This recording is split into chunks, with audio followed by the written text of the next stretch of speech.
Bonjour tout le monde et bienvenue dans cette première vidéo qui va parler sur l'atmosphère terrestre, sur l'air qui nous entoure. Donc l'atmosphère terrestre comporte différentes couches. L'air se trouve dans la couche la plus basse. Donc comme vous pouvez le voir sur le graphique, nous avons la thermosphère, la mésosphère, la stratosphère et la troposphère. Sur la troposphère, c'est, comme j'ai dit précédemment, la couche la plus basse. C'est où nous vivons, où il y a l'air que nous respirons, le CO2. Voilà.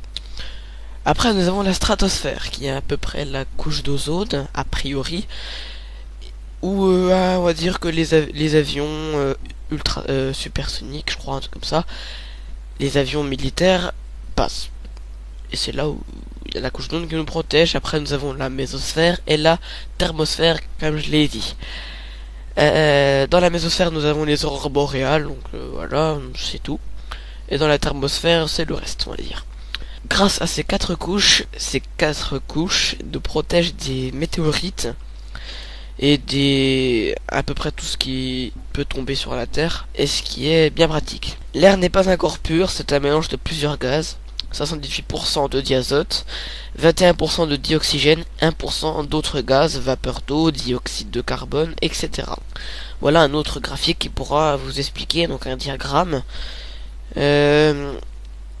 pour à peu près expliquer, pour savoir à peu près comment ça se représente. Ainsi, nous pouvons vous dire que l'air contient principalement du diazote, environ 90%, et du dioxygène, environ 20%. Le dioxygène présent dans l'air est indispensable pour les êtres vivants. Ceux-ci le consomment durant la respiration. Donc quand on respire, on inspire du CO2 et on rejette de l'O2. Le dioxygène est fabriqué par les plantes durant la photosynthèse.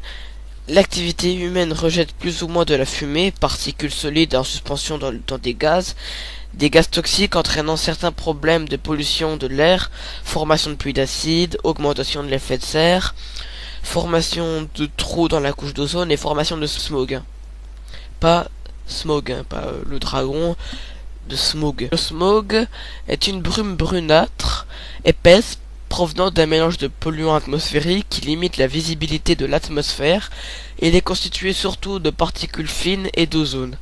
Le smog est associé à plusieurs effets néfastes pour la santé et pour l'environnement. Le smog est un résultat de la condensation de l'eau, le brouillard, sur des poussières en suspension de la présence d'ozone dans la troposphère.